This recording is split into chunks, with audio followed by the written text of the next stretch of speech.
So this is my first cooking video. I've developed a taste for pumpkin soup.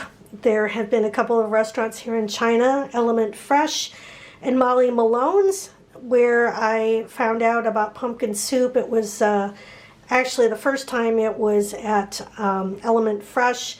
Molly Malone's is here in downtown Beijing, and they have some really great pumpkin soup, but it's about 9 to 10 miles away, and it's rather expensive to just go there for soup. It runs about 58 RMB there at Molly Malone's, which is about $8.12, but when you figure in the DD ride there and back, it's kind of a long ways to go, so I thought you might as well just learn how to fix it. So last week I made pumpkin soup, and it was great. It was the first time I'd ever made it, and I was absolutely thrilled with the way it turned out.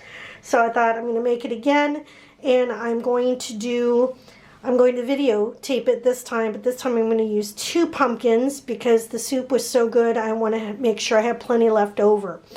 So the recipe that I got is from recipe10eats.com, and I'll have the videos up there, not videos, but the pictures from the actual website.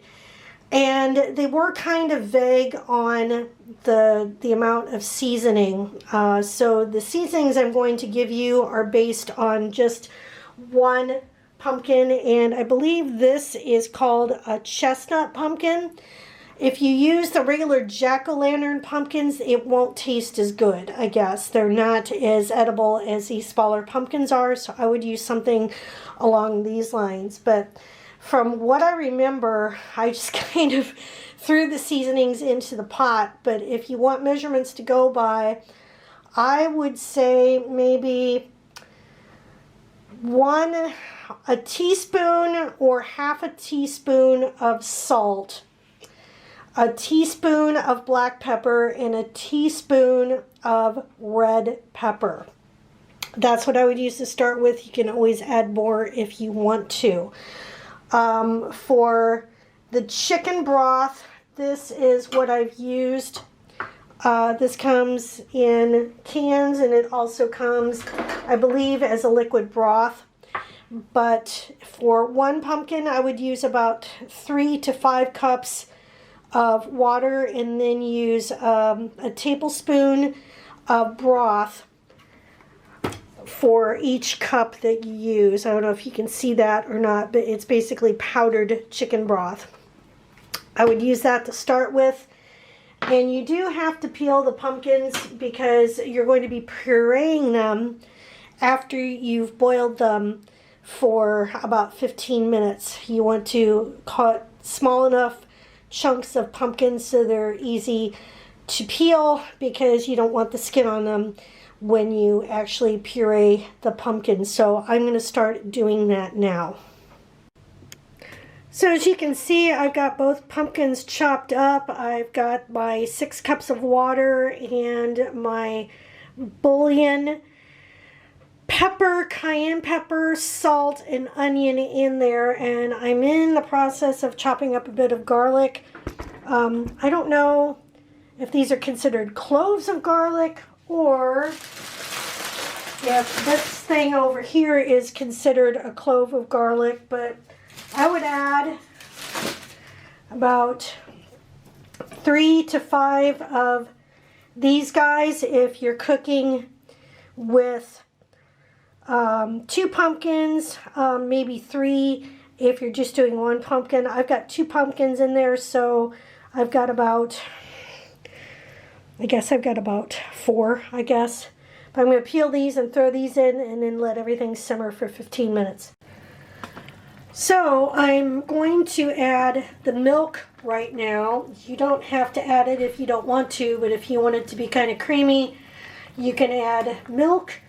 Or you can add cream if you want.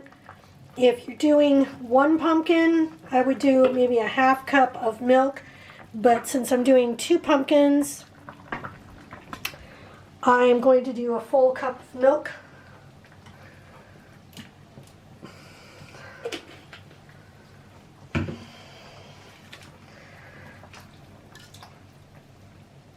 And if you saw a lump going in, that was probably ice because I freeze my milk in order to keep it from going bad. I don't drink milk a whole lot. So what I do is I usually get 2 or 3 of these little bottles right here. And I put them in the freezer. So I usually have milk, but I do have to defrost it. And that was a chunk of ice that went into the soup, as you could see, if you're wondering what that is. And for the butter, I'm just going to use the last of what I have here. I don't know what it is. It's certainly more than a tablespoonful. So I would recommend a full tablespoon, at least, for 1 pumpkin, and 2 tablespoons if you're doing 2 pumpkins. So I'm going to let that simmer a little bit more, and then we'll get to the fun part, which is putting it into the blender, because it really doesn't look all that great right now. But once it gets all blended, it's going to have a nice golden yellow color, and it'll be nice and smooth. So the fun part starts in a few minutes.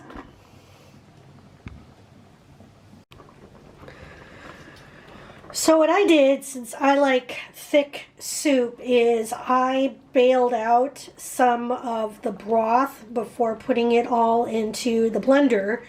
And using my blender will be an experience, because I normally, I've got the tripod here, it's not working quite right. The blender, I forgot that I had bought this from a former co-worker, and I'd been using what was kind of a generic magic bullet. It's a juicer, basically. This is what I've been using. It's super easy because it just has 1 speed. You just put the container, screw the lid on, make sure it's tight, invert it, and then stick it in, and then twist it, and that's what makes it go. But this has a bunch of different controls in Chinese, so I'm not sure if I'll be able to figure exactly out what they mean, but we'll find out here soon enough. All right, here goes.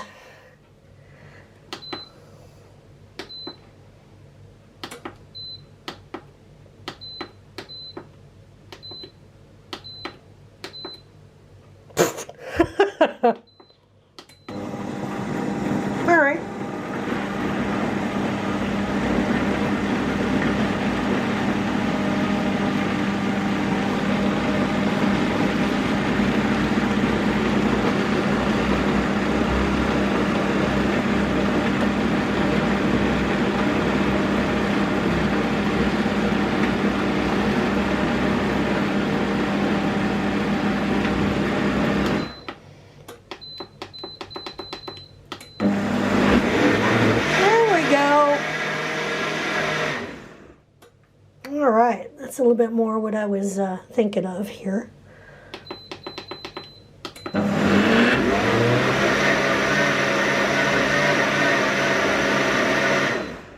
All right, so let's check it out. Okay, it smells wonderful. I just poured it out of the blender into the bowl, and it really smells good. I know it's super hot right now, so I'm going to let it sit for a little bit. It's even steaming up the camera lens. Let it cool for a few seconds and then give it a taste. Oh my God, it's perfect. It is so good. This is amazing. It's a little thinner than what I'd like it to be, but it tastes exactly the same as I did when exactly the same as it did when I first made it last week. Oh my God, that's so good. That is so good. So, very easy to make. If you don't have a blender, don't worry about it. But you do need, I would say, a magic bullet or a juicer or some sort of food processor. I'm lucky that I have this because I was able to get all of the pot of soup into it. I did take out about 3 cups of the broth to make it a little less watery, but I probably could have taken out, as you can see, I could probably take out a little bit more in order to make it thicker. But I'm very, very happy with the way this turned out, so I hope that if you're considering pumpkin soup, you consider this. It's really, really good.